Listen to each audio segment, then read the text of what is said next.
Bonjour à tous et bienvenue au LivePoint à Paris. Merci aux journalistes ici et dans 20 pays en Europe grâce à la magie des plateformes de visionnage, ainsi qu'aux experts d'avoir répondu présent à notre invitation. Et merci d'avance donc aux intervenants qui sont à mes côtés, que je vous présenterai dans quelques instants. Nous sommes réunis aujourd'hui pour vous présenter la dernière innovation du CIAL, le Futur Lab, le laboratoire de l'anticipation alimentaire. L'anticipation, la vision qui sont bien sûr dans l'ADN du CIAL depuis de nombreuses années. Pour en parler et donc pour le lancement officiel de cette nouveauté, j'ai le plaisir d'accueillir Nicolas Trenso, le directeur du réseau CIAL, qui est notre hôte aujourd'hui. À mes côtés, juste à ma droite, Dominique Ladevez, qui est directeur du pôle recherche et innovation chez IDEFI et Cotophelia.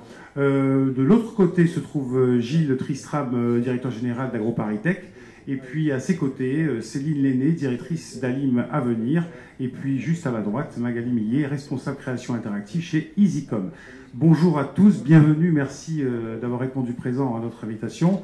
Avant de vous présenter le Futur Lab, il nous a semblé important de focuser un petit peu sur le marché de l'innovation en Europe. Et c'est à Nicolas Trenso que revient cette mission. C'est à vous, Nicolas. Eh bien, merci Georges, merci à nos experts d'être présents aujourd'hui. Merci à vous tous d'avoir pris le temps de nous écouter.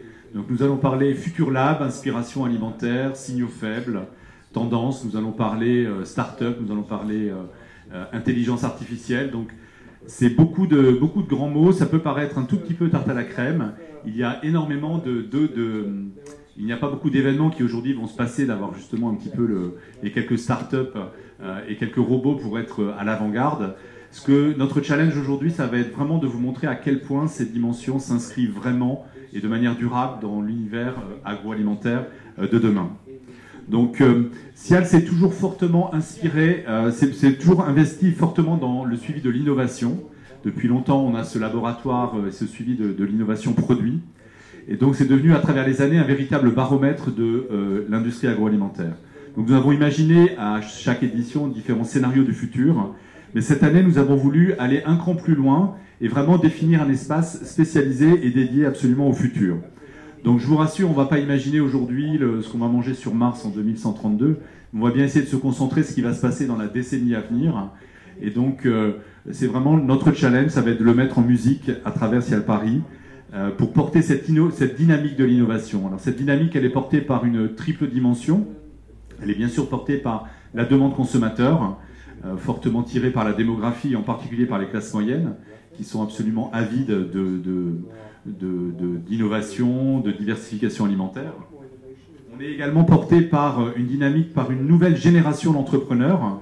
Donc ça, ce sont évidemment les fameuses start-up dont nous allons parler aujourd'hui. Enfin, on va parler d'une dynamique qui est portée par la science, puisque la science vient bousculer les systèmes en place et s'immisce un peu partout.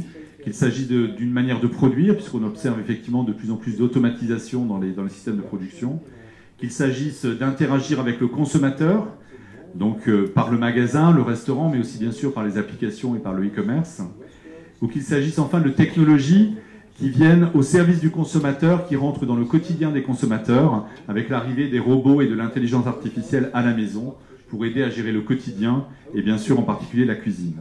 Donc l'ensemble de ces progrès scientifiques au service des consommateurs, et vraiment au service du bien manger, donc le plaisir, du mieux manger et la santé, et le tout de manière transparente, durable, et bien sûr respectueuse de l'environnement. Donc c'est toute une révolution en marche que nous allons mettre en scène à travers CIAL Paris 2018.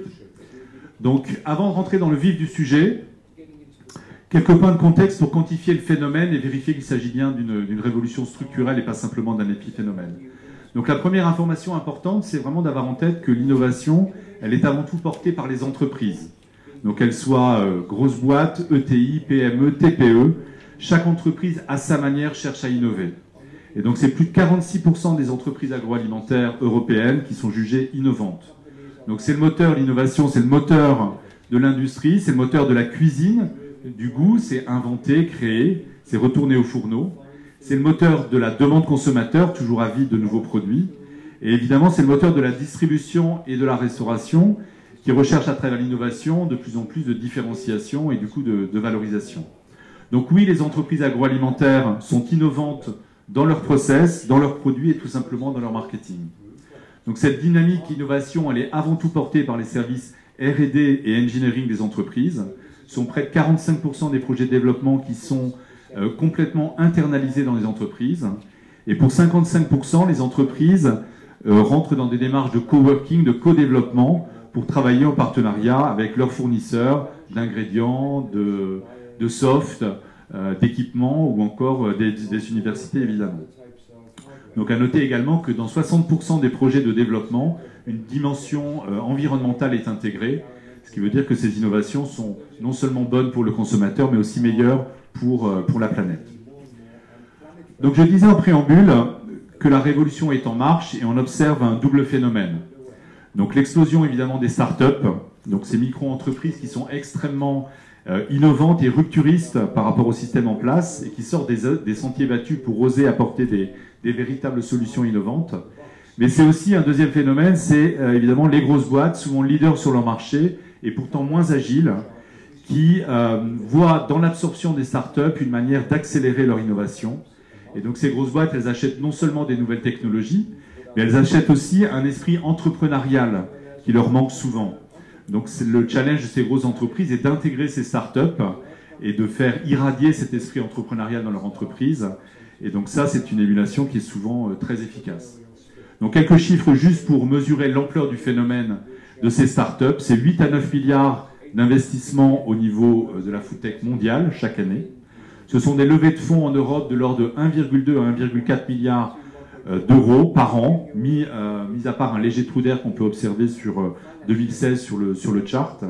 Et en fait, c'est un phénomène qui s'est fortement accéléré depuis le début des années 2010.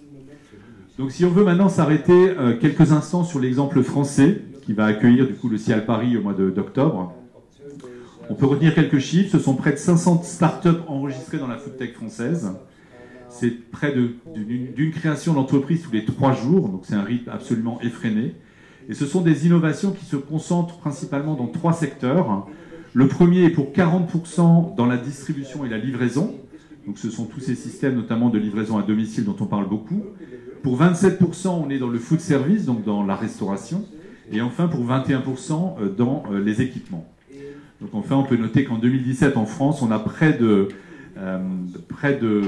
cinquantaine de levées de fonds, dont la moitié de plus d'1 million d'euros. Donc oui, l'argent circule pour financer les startups. Donc quelques exemples particulièrement intéressants et dont nous sommes très fiers au CIAL, puisque le CIAL a vraiment servi de rampe de lancement pour ces entreprises. Le Boucher Vert, spécialisé dans les légumineuses, Algama dans les algues ou encore Yuji dans l'alimentation infantile. Ces 3 entreprises ont été toutes repérées et récompensées par des grands prix CIAL Innovation et sont devenues très célèbres dans leur secteur. Donc dernier exemple en date et pas des moindres, Michel et Augustin, autoproclamés les troublions du goût et qui ont réussi à conquérir le cœur des consommateurs dans plus d'une quinzaine de pays en quelques années, y compris le marché américain dont on sait qu'il est absolument très prisé. Mais elles ont aussi réussi à conquérir le cœur de Danone, et donc ça c'est quand même pas une moindre affaire, puisque Danone a pris une participation de 40% dans l'entreprise Michel et Augustin. Donc c'est un très bel exemple pour illustrer notre propos et pour montrer à quel point le CIAL peut être un tremplin pour ces entreprises innovantes. Alors comment tout cela s'inscrit dans CIAL Paris ? Je ne vais pas vous faire aujourd'hui une présentation, ce n'est pas le propos, une présentation détaillée en tout cas sur CIAL Paris. Je vais juste vous rappeler quelques chiffres clés pour resituer l'événement. Donc tout d'abord la date, le rendez-vous est bien sûr du 21 au 25 octobre 2018, donc à Paris, donc notez-le dans vos agendas. Et pour rappel, CIAL Paris, c'est le plus grand supermarché au monde. On va mettre en scène et en rayon plus de 400 000 produits, ce qui en fait le plus grand salon mondial de l'alimentation. C'est 275 000 mètres carrés d'exposition, soit plus d'une centaine de supermarchés du bout à bout. Donc ça vous donne une idée un petit peu de la taille. Et donc en chiffres, nous nous apprêtons à accueillir près de 7200 entreprises du monde entier. Seules 14% sont françaises, ce qui vous donne une idée de la taille, de la dimension internationale de l'événement. 2 tiers des entreprises sont européennes, 1 tiers viennent du reste du monde. Enfin, nous attendons plus de 160 000 acheteurs également du monde entier, qui représentent principalement les importateurs, la distribution, mais aussi le food service et les industries agroalimentaires. Donc comme chaque année, l'inspiration va être au cœur de l'événement du CIAL. Donc l'inspiration, on l'a dit tout à l'heure, c'est d'abord CIAL Innovation. Donc on attend plus de 2500 produits qui seront présentés à l'occasion d'Ocial Paris 2018, 2500 produits qui seront décortiqués, analysés et mis en scène pour en sortir vraiment les tendances. Et donc évidemment, les meilleures innovations, comme chaque année, recevront des grands prix qui seront, eux, présentés lors du salon au mois d'octobre. Mais l'inspiration, au-delà des produits, sera également présente et présentée à travers nos grandes études que nous menons chaque année, et notamment avec nos partenaires fidèles que sont XTC et Kantar TMS, pour partager un observatoire de l'alimentation d'aujourd'hui et de demain. Donc on confronte dans ces études non seulement l'offre alimentaire qui est inventoriée scrupuleusement par XTC au niveau mondial, et d'autre part la demande consommateur à travers une étude Food 360 donc, qui est menée par Kantar TMS. Enfin, nous apporterons cette année un éclairage particulier sur la restauration avec une nouvelle étude pour vraiment mesurer ce qui se passe en food service, qui est, comme on le sait très souvent, l'antichambre finalement de l'industrie. Donc cette étude, elle est menée par Gira Conseil. Alors on retrouve beaucoup de tendances, beaucoup de signaux faibles pour éclairer la communauté sur ce qui est en train de se passer aujourd'hui dans l'industrie agroalimentaire. Mais pour aider l'industrie à se projeter encore davantage et du coup à regarder plutôt à un horizon 10 ans, nous avons décidé d'aller un cran plus loin et d'inviter chacun à s'immerger dans notre fameux Futur Lab, dont nous allons parler largement aujourd'hui, pour vivre dès aujourd'hui le futur de l'alimentation. Donc c'est un vrai teasing. C'est pour nous une véritable invitation au voyage en 3 temps. Donc le premier temps, ce sera un tunnel immersif pour aller à la rencontre des signaux faibles. Donc c'est Cécile qui va nous présenter cette dimension et nous servir de guide. Nous allons ensuite avoir une invitation à rencontrer un best-of des startups, et notamment des startups européennes qui sont en place de révolutionner le monde de l'alimentation. Donc ces startups sont identifiées et mentorées aujourd'hui par IDEF et Cotrophelia, qui nous en parlera plus en détail. Et enfin, c'est une invitation à rencontrer la réalité virtuelle et l'intelligence artificielle, avec bien plus que des gadgets, mais de véritables applications en passe de transformer notre quotidien. Et donc cet éclairage sera apporté par EasyCom et Laval Virtuel. Donc je remercie par avance les experts et je vais leur laisser la parole pour nous en parler plus en détail. Merci. Merci Nicolas. On a déjà un avant-goût de ce qui va se passer sur Cial au mois d'octobre. Donc ça c'était pour le contexte. J'avoue que vous avez attisé un petit peu ma curiosité avec ces espaces, et ce tunnel notamment. Et je voudrais bien savoir donc quels seront finalement les aliments qu'on consommera en 2030 et qu'on verra dans ces espaces au mois d'octobre. Céline, c'est à vous de prendre le micro. Dites-nous un petit peu quels seront les thèmes que vous allez présenter dans ce fameux tunnel. Oui, bonjour. Bonjour. Alors, effectivement, on a retenu 4 grands thèmes qui sont en fait des thèmes issus essentiellement des besoins et des aspirations des consommateurs. On a souhaité non pas partir des innovations, des possibilités techniques, mais bien des grandes questions qui vont se poser demain, à commencer par les plus vitales. Et la plus vitale, bien entendu, c'est une question qui se pose depuis des siècles et qui continue de se poser, c'est est-ce qu'on va pouvoir nourrir le monde demain? Est-ce que en 2030 ou en 2050, on attend près de 10 milliards d'habitants? Est-ce qu'on pourra toujours nourrir cette population donc, qui est à la fois croissante, mais surtout dont les comportements alimentaires sont en train de se transformer sous l'effet du développement économique ou sous l'effet de l'urbanisation également, donc les classes moyennes des pays émergents qui sont en train de transformer leur alimentation. Et donc la question essentielle sur ce thème-là, c'est bien de savoir quelles sources de protéines vont pouvoir être développées à la fois de manière à grande échelle et puis de manière rentable, économique, environnementale, comme Nicolas l'a dit, bien sûr, l'impact environnemental étant de plus en plus crucial, donc d'autant plus dans une planète avec des ressources contraintes et dans un contexte de changement climatique. Alors, sur cette question des protéines alternatives, bien sûr, c'est des sujets qui sont souvent assez médiatiques, assez spectaculaires. On parle beaucoup des insectes ou des algues, parfois de la viande in vitro, du fameux steak qui pousse entre guillemets dans un laboratoire. Donc ça, ce sont des choses qu'on va regarder, qu'on va montrer justement, puisque ça fait partie de programmes de recherche, ça fait partie de start-up qui se lancent sur ces créneaux-là. Mais il y a également beaucoup d'autres choses, beaucoup d'autres innovations qui peuvent être développées, par exemple dans le domaine des protéines végétales, qui sont encore un immense continent à découvrir, ou encore de l'agriculture cellulaire, ou encore bien d'autres pistes. Et on essaiera de regarder encore une fois quel est le vrai potentiel de chacune de ces alternatives, à la fois d'un point de vue économique, technique, mais également de leur acceptabilité sociale en fonction des différents contextes culturels, culinaires, des différents pays. Ça sera un accent très important. Le second thème qui est aussi crucial, c'est la question du lien entre l'alimentation et la santé. C'est un lien qui est de plus en plus connu et reconnu, notamment à travers des études épidémiologiques qui ont montré l'impact de l'alimentation sur un certain nombre de pathologies.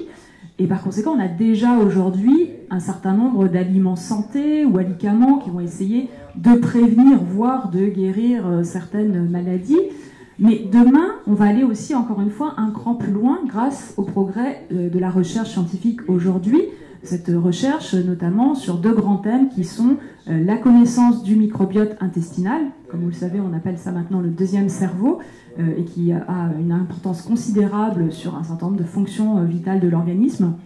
Et de l'autre, les progrès qui ont été faits dans le séquençage du génome humain, qui ont permis aussi de réduire considérablement son coût, et qui sont en train de donner naissance à de nouveaux services ou à de nouveaux produits qui proposent réellement une alimentation sur mesure.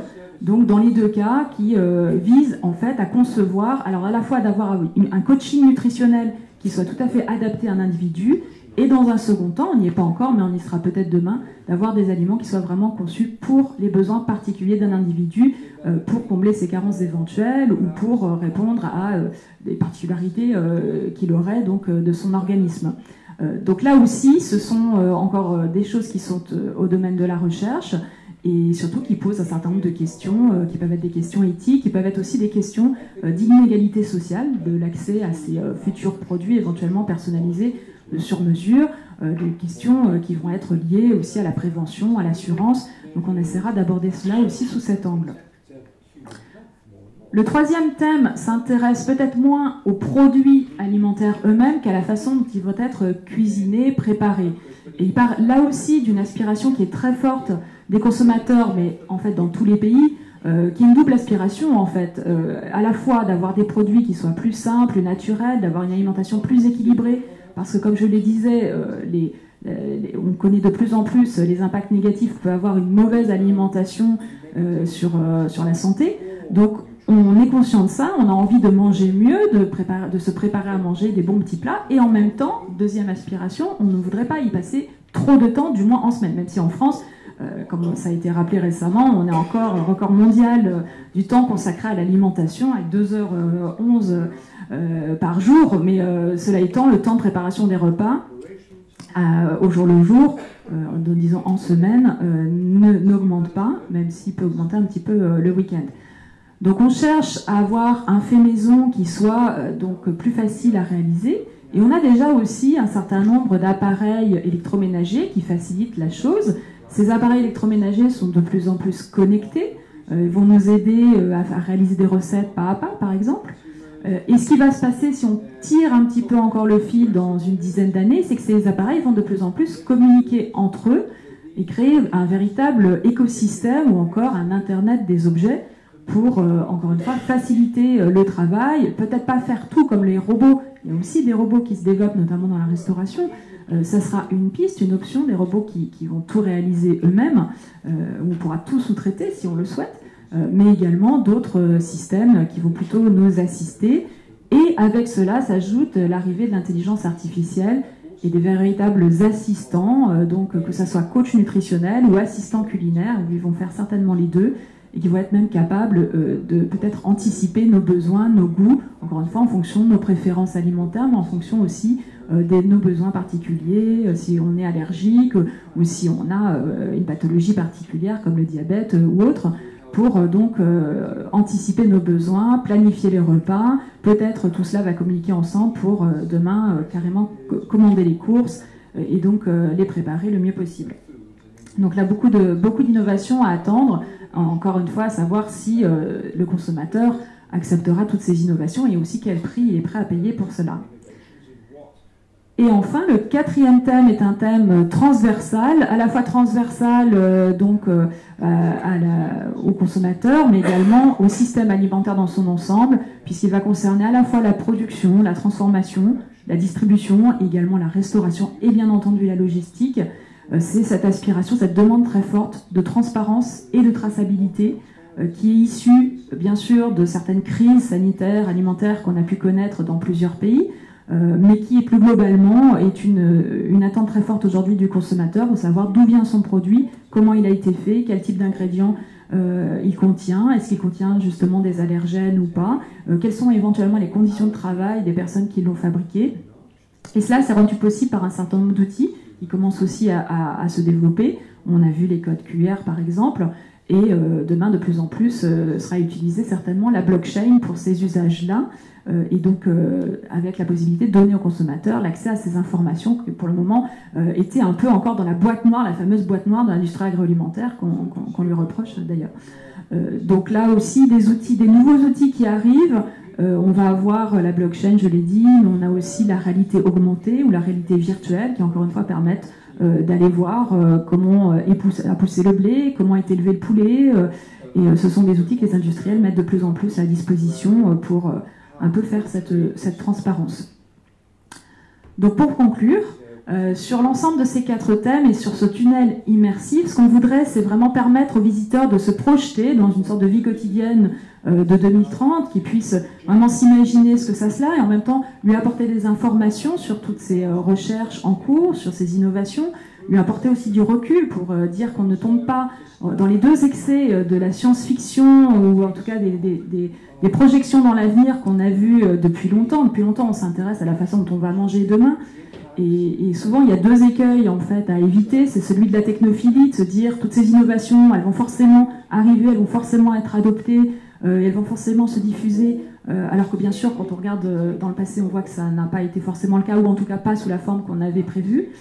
Et l'autre écueil, c'est celui de la technophobie, où on s'inquiète, où on a peur, ou alors on imagine aussi des choses vraiment trop en rupture par rapport au comportement d'aujourd'hui. Et là, c'est des fameux exemples comme le film de science-fiction Soleil Vert de 1973, mais il y en a beaucoup d'autres où on se fait un petit peu peur, alors qu'en fait, bien sûr, personne n'a envie de manger des pilules tous les jours, des substituts de repas. Et donc, dans ce tunnel, on n'oubliera pas les dimensions sociales, les dimensions culturelles qui vont faire que les inventions vont devenir ou pas des innovations, c'est ça qui fait la distinction. Et on n'oubliera pas non plus les dimensions très importantes de l'alimentation en France, mais comme dans d'autres pays, que sont le plaisir et la convivialité. Ça restera au cœur de nos réflexions sur l'avenir. Merci. Merci Céline. Alors, c'est vrai qu'au début, vous m'avez un petit peu effrayé quand même. La viande in vitro, j'ai pensé tout de suite à Soleil Vert, le chef qui serait plus un chef mais un robot. Mais au bout du compte, ce que vous m'avez dit m'a rassuré dans la dimension surtout culturelle. Et j'ai hâte de découvrir ce tunnel et ce qu'il y aura dedans et ce qu'on va visiter pendant le Cial. Alors, comme Nicolas nous le disait, le marché de l'innovation est surtout porté par les startups qui, en recherche de nouveaux clients, de nouveaux prospects, participent à Cial Paris. Si j'ai bien compris, finalement, l'esprit de Futur Lab, c'est qu'au même titre que Céline se projette dans l'avenir, les startups présenteront pour la première fois en exclusivité leur futur concept. Et c'est Gilles et Dominique qui vont nous expliquer comment cela va se dérouler, comment cela est possible. Merci. Alors, je me sens très en continuité avec l'exposé de Céline, puisque on va regarder effectivement la question de l'innovation du futur, et Futur Lab veut bien dire ça, dans le champ de l'alimentation vu sens large. Il faut tout de suite être très prudent, parce que si on regarde, j'ai pris juste une phrase extraite d'un exposé d'un chimiste français, Marcelin Berthelot, il y a un peu plus d'un siècle, et qui prévoyait que 100 ans plus tard, on mangerait essentiellement des produits issus de la chimie, qu'on n'aurait plus besoin d'agriculture, que les sols ne serviraient plus à grand-chose, et qu'il n'y aurait plus besoin d'élevage.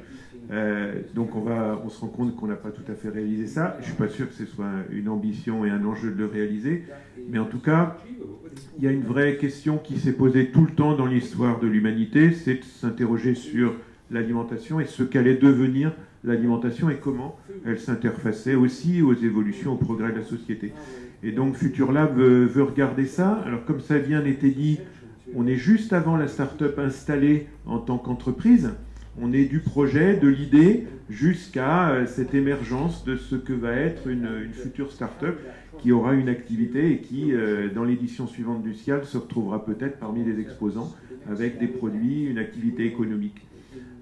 Alors pourquoi et qu'est-ce qu'on peut y trouver? Je pense en directe continuité avec ce que Céline Henné a dit, on va y trouver un certain nombre de réalisations qui sont dans les 4 axes, qui seront dans le tunnel prospectif, parce que c'est des choses qui commencent à avancer. Et puis on va y trouver quelques réponses, et on a identifié 4 points clés pour le situer, et puis la réalité de la sélection des projets, les startups nous montrera d'autres choses. Le premier, c'est de montrer que l'alimentation, c'est aussi un enjeu qui dépasse la seule capacité à se nourrir, c'est un enjeu de société, et que la manière dont se positionnent des projets émergents montre aussi des évolutions sociologiques, comportementales, voire politiques de ce qui accompagne l'alimentation. Ça, c'est un premier axe qu'on devrait trouver. Le deuxième point, c'est que, et je pense que Nicolas Franceau et Céline Henné ont bien montré cette dimension, il y a toute une dimension qui n'est pas que l'aliment lui-même, et le CIAL est très centré historiquement sur l'aliment, mais il y a aussi les technologies, il y a aussi le fait que la construction, la fabrication de l'aliment se déplace vers la production agricole pour transformer au plus près, vers la consommation pour transformer au plus près du consommateur, et que donc ça s'accompagne de services, de technologies, d'outils nouveaux. Et ça, c'est aussi dans les émergences et dans les projets qui vont faire un changement dans le monde de l'alimentation. Le troisième point, et Nicolas Franceau a bien dit que la plupart des startups sont issues de la science, mais il y a aussi une autre dimension qui existe, c'est celle qui vient de l'usager de l'alimentation, qui soit consommateur, qui soit observateur, et qui est porteur de projets, d'idées, de manières de faire différentes, qui seront, là aussi, du point de vue sociologique, anthropologique, des évolutions importantes. Et donc il y a l'ambition de montrer ça. Et puis le dernier point que le réseau Ecotrophelia, que Dominique Ladevez va préciser maintenant, prend bien en avant, c'est que les jeunes sont des marqueurs clés de cette société, clés parce qu'ils sont des indicateurs et ils ont des envies d'évolution, et donc ils le montrent dans les projets qu'ils portent. Et deuxièmement, parce qu'il faut les former à ça, il faut les accompagner, et que dans le réseau Ecotrophelia, c'est ce qu'on fait depuis un certain nombre d'années, d'amener des jeunes étudiants à proposer des projets qui vont faire des créations d'entreprises, des créations de produits, éventuellement au sein d'une activité existante, et puis qui ensuite qui vont avoir leur croissance et leur dynamique. Voilà, donc c'est ça qu'on veut montrer dans Futur Lab. Et Dominique Ladevez va présenter le réseau Ecotrophelia dans ce cadre-là. Alors, effectivement, le générateur d'idées, générateur de projets, générateur de produits, s'est illustré au travers et incarné au travers d'un concours que nous avons lancé en 2000, qui est le concours Ecotrophelia, les trophées étudiants de l'innovation alimentaire. C'était l'ambition de mobiliser l'ensemble des étudiants des universités et grandes écoles françaises, dans un premier temps, pour qu'ils puissent présenter des produits innovants, qui soient faisables industriellement, qui correspondent à un marché, qui soient essentiellement à travers des critères de résultats. Et cette dynamique est devenue, en l'espace de 18 ans, une référence au niveau national. Et avec l'aide du CIAL, en 2008, nous l'avons étendue à une dizaine de pays européens. J'y reviendrai par la suite. Alors, ce concours, au-delà de la dimension événementielle, ce concours, ça a été un vrai catalyseur. Tout d'abord parce qu'il offre un vrai laboratoire d'innovation grandeur nature, et les étudiants sont confrontés à toutes les phases clés de la création d'un produit. Créer un produit, c'est aussi bien travailler sur les attentes des consommateurs, mais c'est aussi prendre en compte la dimension logistique, la dimension financière, etc. Et là, ils sont vraiment dans un laboratoire d'innovation qui leur permet d'être confrontés à la situation réelle de l'entreprise. Ça permet aussi aux étudiants de travailler en interdisciplinarité, puisque de plus en plus, il y a multiplicité de compétences pour résoudre les problèmes. Et puis l'intérêt de cette dimension catalyseur au niveau de ce concours, c'est que ça a développé une véritable culture d'innovation dans les universités et les grandes écoles françaises et européennes. Par la modification des pédagogies, effectivement, le maître mot en termes de pédagogie, c'est l'apprentissage par projet. C'est-à-dire que les étudiants sont confrontés, en apprenant à la gestion de projet, la réalisation et les différentes phases et les différentes contraintes pour développer leur propre projet d'innovation alimentaire. Et ce qui est intéressant, c'est qu'en l'espace de 18 ans, c'est devenu un véritable incubateur pour les entreprises. Près de 800 produits, 124 partenariats, 50 produits commercialisés. Rien que sur l'année 2017, la génération de 3 startups. Donc on voit cet élément générateur que représente ce concours et cette dimension de catalyseur. Marqueur d'une classe d'âge, comme le disait Gilles, cette dynamique, elle a porté ses fruits, puisque maintenant, l'ambition, nous allons mettre en ligne une plateforme d'open innovation, donc innovation ouverte, pour être le point d'entrée au niveau des entreprises, un point d'entrée unique qui permette d'avoir accès à 14 établissements universitaires français, et ils pourront avoir à la fois des équipements, du matériel, mais conduire des projets avec les universités et des étudiants qui seront mobilisés. Alors, cette dynamique, elle est valable au niveau français, elle est devenue une référence au niveau français, on l'a étendue au niveau européen. Et on est, comme je vous l'évoquais, en 2008, 10 pays participaient. SIAL 2018, 10e édition, nous aurons 18 pays parties prenantes dans le concours Ecotrophelia Europe. Et là aussi, c'est une mobilisation d'un réseau fort, plus de 180 universités. Un certain nombre de produits sont aussi commercialisés et une forte mobilisation des entreprises. Juste un exemple qui va résumer, et Nicolas l'a évoqué, le Boucher Vert a remporté le prix SIAL Innovation en 2016. Ce sont des étudiants de Lyon, l'ISARA de Lyon, qui ont créé en 2013 un produit à base de protéines végétales légumineuses. C'est le Boucher Vert. En 2013, ils ont remporté Ecotrophelia France et Ecotrophelia Europe. En l'espace de 4 ans, l'entreprise, c'est 20 salariés. Ils viennent de lever plus de 4 millions d'euros sur le marché et ils ambitionnent 50 millions d'euros dans 5 ans. Donc on est sur des tendances fortes, valorisation de la protéine végétale. Et on est complètement dans l'esprit start-up sur le bio, la nature, etc. Donc cet outil concours est vraiment un outil qui fait produire de l'émergence d'initiatives, de projets. Et dans Future Lab, cet espace start-up, c'est en s'appuyant sur l'ensemble des universités européennes qui nous suivent, aller chercher une cinquantaine de start-up. Donc on va avoir un dispositif de sélection. Et comme l'évoquait Gilles, on ne va pas se limiter uniquement aux produits alimentaires ou à l'ingrédient, mais on va couvrir l'ensemble du champ alimentaire, aussi bien les équipements, mais aussi les services. De plus en plus, la mise à disposition du produit, l'accessibilité du produit passe par la volonté de service et par également tout l'impact du numérique avec les applications digitales, etc., qui peuvent être mises en œuvre. Donc, l'ensemble des champs de l'aliment vont être couverts dans cet appel à projet. La visibilité que l'on va pouvoir donner aux startups, c'est le SIAL, la première grande messe mondiale alimentaire, de pouvoir venir pitcher pendant les 5 jours du SIAL, être à la rencontre de 160 000 acheteurs, d'avoir des business angels, tout un réseau qui est visiteur classique du SIAL. Ça va pouvoir booster ces startups en leur donnant une visibilité, en leur permettant de pouvoir présenter leur projet et avoir un soutien fort du SIAL dans leur dynamique de développement. Alors, nous avons lancé un appel à projet, un concours qui va démarrer le 15 avril. On compte sur vous pour justement relayer à la fois au niveau national mais au niveau international, puisque l'ambition c'est de couvrir l'ensemble du monde, en particulier l'Europe, pour aller sourcer des startups. Elles auront jusqu'au 15 juin pour candidater.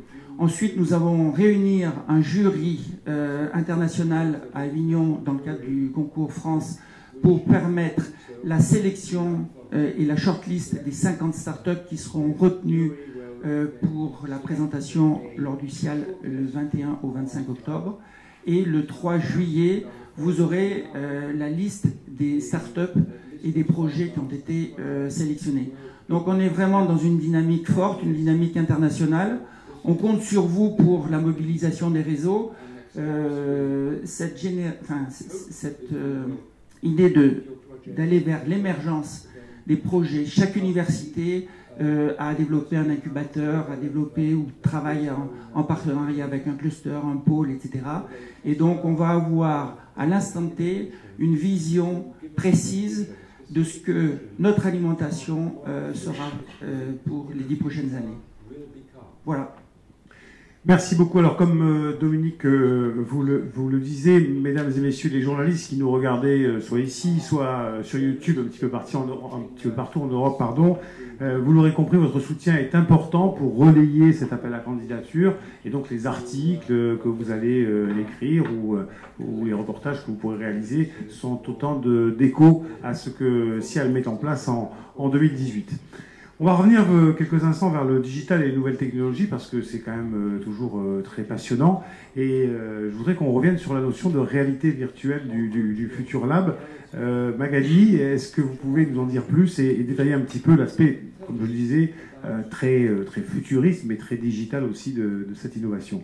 Oui, tout à fait. Alors en fait, ce qu'on va vous proposer, EasyCom et Laval Virtual vont vous permettre en fait de faire un voyage au cœur de la réalité virtuelle, qui ne sera pas un voyage utopique ou juste un voyage de plaisir, mais un voyage qui a du sens, qui a un réel intérêt pour les différents acteurs de l'agroalimentaire. Donc c'est-à-dire qu'on va pouvoir, au travers la réalité virtuelle et la réalité augmentée, répondre à des enjeux et à des problématiques des acteurs du secteur de l'agroalimentaire, que sont les industries, la distribution, la restauration. Aujourd'hui, avant de vous en dire plus, j'aimerais commencer par un chiffre qui est assez éloquent, qui est celui de 80 milliards de dollars. Alors malheureusement, ce n'est pas encore mon patrimoine, je l'espère peut-être un jour. Ça se rapproche plutôt de celui de Bill Gates, mais là je m'égare un petit peu. Non, 80 milliards de dollars, c'est ce que représentera la réalité virtuelle d'ici 2025, tout secteur confondu selon le cabinet d'études Goldman Sachs. Alors, 80 milliards de dollars, ça représente finalement le marché du PC aujourd'hui, et ce sera le marché, ça représentera plus que le marché de la télé demain. Aujourd'hui, pour vous dresser un secteur rapide, un trait rapide du marché de la réalité virtuelle, il y a 3 usages qui se partagent le marché de la réalité virtuelle. Il y a l'enseignement, l'entraînement et la formation. C'est sûr que quand on n'est pas sûr de son coup, on peut dire qu'il vaut mieux mourir virtuellement. L'urbanisme et l'architecture, puisque voilà, c'est toujours plus économique de concevoir, faire, défaire virtuellement plutôt que vraiment sur le terrain avec voilà, des projets très coûteux. Et puis la conception de produits, puisque là encore, il est toujours plus simple de modifier un prototype virtuel plutôt qu'un produit déjà réalisé. On peut voir également des différents usages émergents, donc notamment l'éducation. Imaginez vos enfants à qui vous souhaitez faire découvrir l'Amazonie.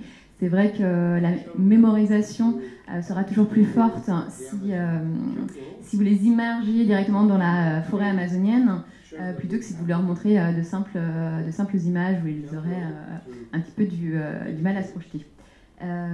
Autre domaine en émergence, la culture et le patrimoine, puisque là encore, imaginez les pyramides d'Égypte.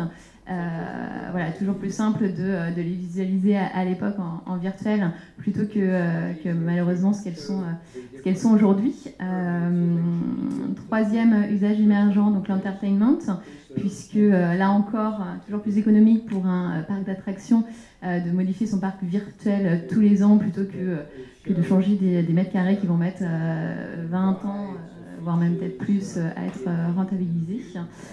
Et enfin, le marketing et la vente, puisque la réalité virtuelle permet de réaliser un vœu cher à toutes les marques, à savoir augmenter le taux de reconnaissance et montrer que son produit ou ses services sont les meilleurs. Donc, maintenant, la question, c'est effectivement, et pour l'industrie agroalimentaire, qu'est-ce qui se passe réellement?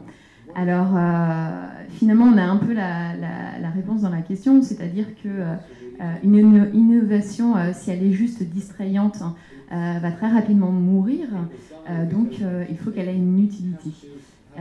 Donc la question, finalement, c'est est-ce qu'il y a une utilité de la réalité virtuelle et réalité augmentée pour l'agroalimentaire? On a déjà répondu tout à l'heure un petit peu à la question en parlant de transparence et de traçabilité, mais il y a énormément d'usages. Je vais vous en citer 8 qui sont aujourd'hui les plus probants, mais il faut savoir que les usages sont réellement illimités et sont à inventer finalement tous les jours. C'est quelque chose qui ne cesse de se modifier et de se développer. Premier cas d'usage que je pourrais vous citer, c'est la formation. Je vais vous prendre l'exemple de Sodexo, qui a tout un programme de formation pour la sensibilisation à la prévention des risques, ce qui est un enjeu vraiment très important pour eux, puisque ça peut permettre, selon certains sites, de réduire plus de 50% des accidents.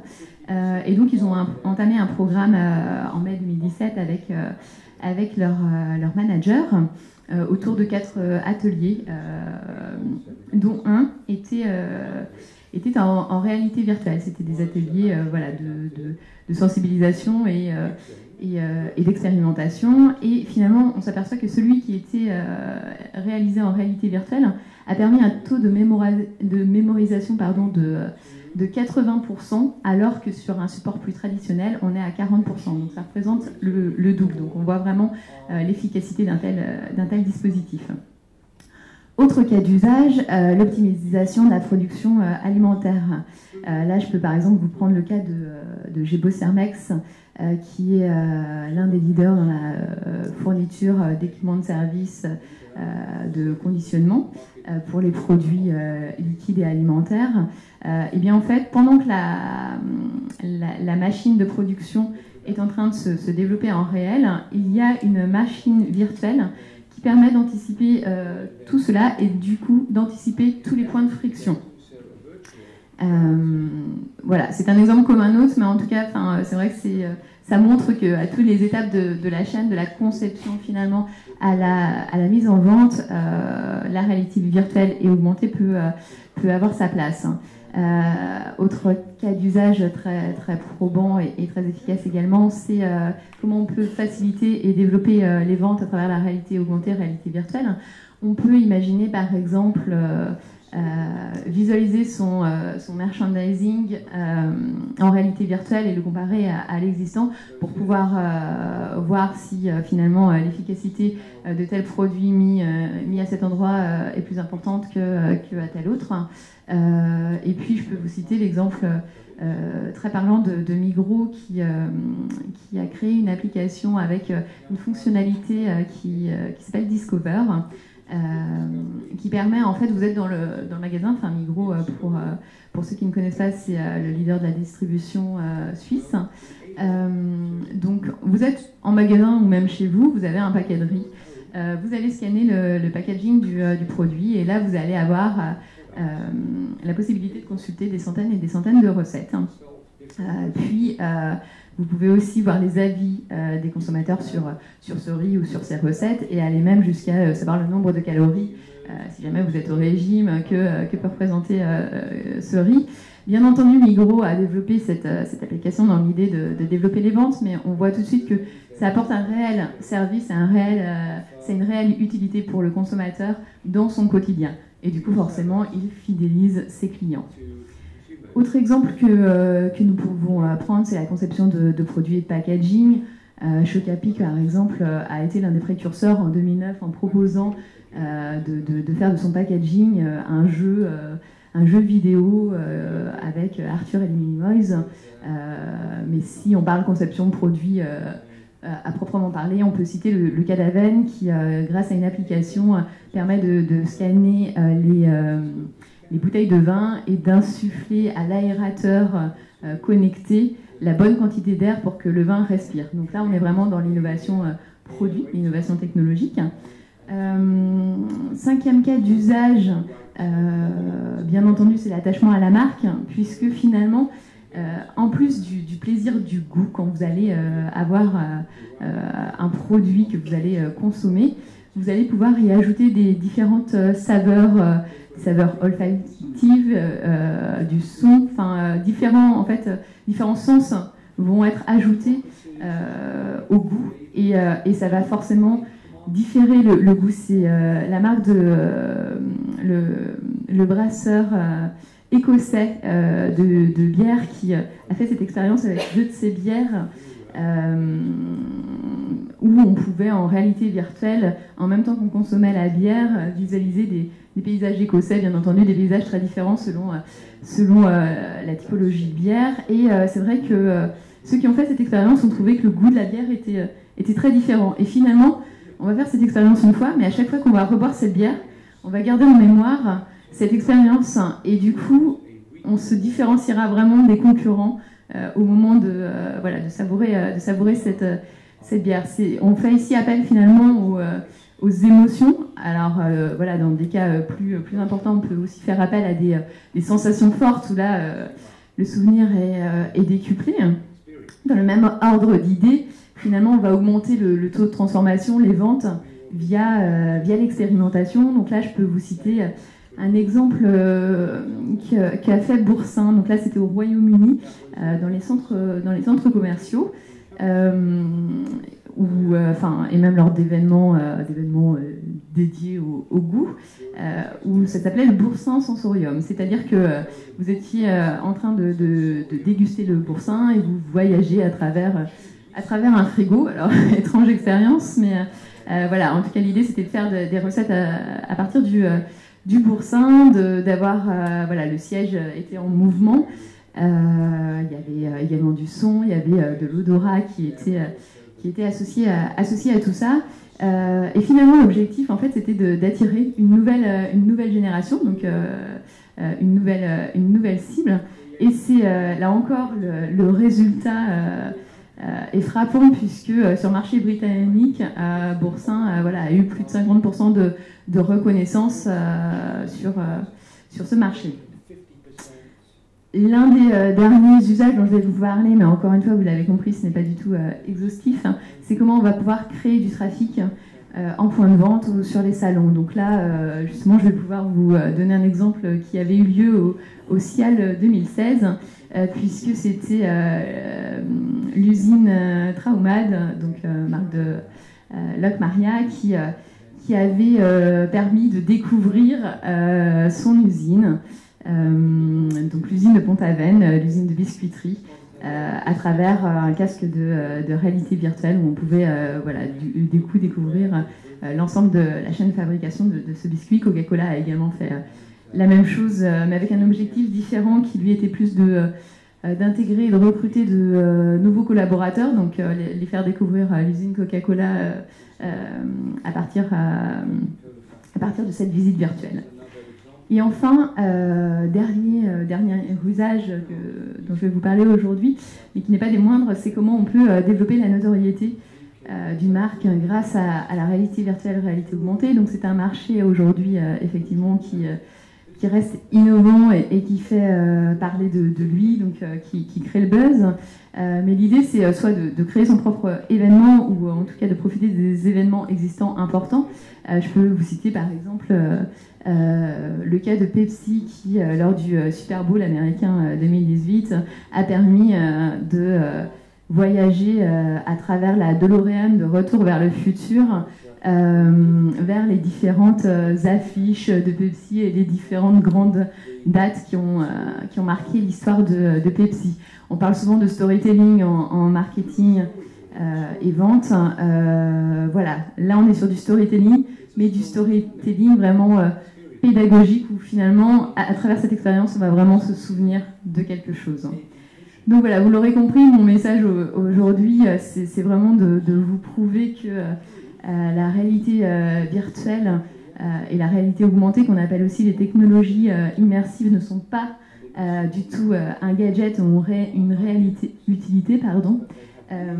En tout cas, nous, EasyCom et la vanne virtuelle, voilà, on se refuse d'imaginer des applications qui n'ont pas une vocation à être utiles par la suite. Donc en fait, il faut vraiment se poser trois questions importantes. Quel est l'enjeu pour mon entreprise, pour ma marque? Quels sont les usages qui vont pouvoir répondre à ces enjeux? Et derrière, évidemment, puisque pour qu'une entreprise puisse survivre, il faut qu'elle puisse gagner un minimum d'argent, quel va être mon ROI derrière? Donc voilà, nous on vous invite, donc EasyCom et la vanne virtuelle, on vous invite à découvrir cet espace dédié à la réalité virtuelle et augmentée et consacré au monde du food, pour vraiment voir en tant qu'industriel de l'agroalimentaire, acteur de la distribution, de la restauration, comment on peut se servir de ces nouvelles technologies pour répondre à l'un de vos enjeux. Donc vous pourrez expérimenter différents types de casques, vous pourrez expérimenter différents types d'usages et d'applications sectorielles.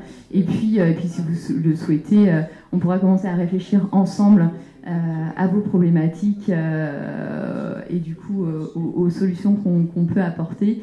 Et vous pourrez poursuivre aussi votre connaissance de la réalité augmentée et réalité virtuelle appliquée au monde du food à travers les animations thématiques du Ciel Télé. Et j'imagine déjà les files d'attente devant le tunnel, dans l'espace Ciel Innovation à Villepinte au mois d'octobre. Merci beaucoup pour ces précisions. Nicolas Trenso, on arrive à la fin de cette conférence de presse. Vous vouliez peut-être rajouter quelques mots par rapport à tout ce qu'on a entendu, peut-être une petite séquence de synthèse? Bien, quelques mots très rapides. J'espère qu'à travers les ondes, vous avez perçu cette profusion d'idées. En tout cas, ici, on ressent beaucoup d'enthousiasme, d'excitation. Et on a vraiment hâte de partager à l'occasion du salon tous ces beaux projets. Et je dois dire que je suis particulièrement content et fier que l'on ait réussi à mettre sur place ce Futur Lab avec autant de profondeur. Donc vraiment hâte de le partager avec vous. Donc un grand merci d'abord aux équipes qui ont travaillé de longue haleine pour monter ce projet. Donc nos équipes Nelly, Alexandra, Janina, etc. Donc un grand merci. Un grand merci à nos experts qui ont partagé vraiment dans un esprit collaboratif et qui vont faire partie de l'aventure jusqu'au mois d'octobre pour vraiment donner vie à ce concept. Et bien sûr, un grand merci à vous qui avez pris le temps de nous écouter et qui pourrez relayer évidemment cette information auprès de nos communautés.